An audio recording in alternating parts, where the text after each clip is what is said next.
तपाईँ पानी जस्तो बन्नुहोस् जसले आफ्नो बाटो आफै बनाउँछ। तपाईँ पत्थर जस्तो नबन्नुहोस् जसले अरूको बाटो बनिछेक्छ।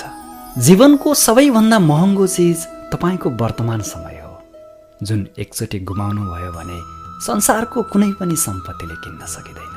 जे तपाईँको साथमा छ त्यसैमा खुसी हुने गर्नुहोस्, किनकि तपाईँकै जस्तो जिन्दगी जिउन पनि कसैलाई सपना हुन सक्छ। सरल स्वभाव भएको व्यक्तिलाई कमजोर सोच्ने कोसिस नगर्नुहोला, किनकि सरलता उसको संस्कार हो, कमजोरी होइन। मनमा शान्ति चाहनुहुन्छ भने अरूको काम र अरूको कमजोरीमा ध्यान दिन छोडिदिनुहोस्।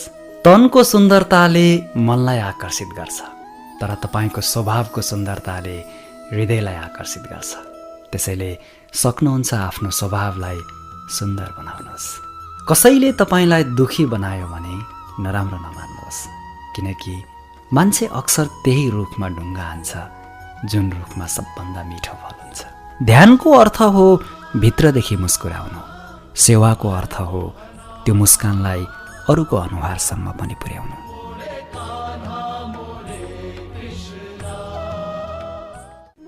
तपाईँ पानी जस्तो बन्नुहोस् जसले आफ्नो बाटो आफै बनाउँछ। तपाईँ पत्थर जस्तो नबन्नुहोस् जसले अरूको बाटो बनिछेक्छ। जीवनको सबैभन्दा महँगो चिज तपाईँको वर्तमान समय हो, जुन एकचोटि गुमाउनु भयो भने संसारको कुनै पनि सम्पत्तिले किन्न सकिँदैन। जे तपाईँको साथमा छ त्यसैमा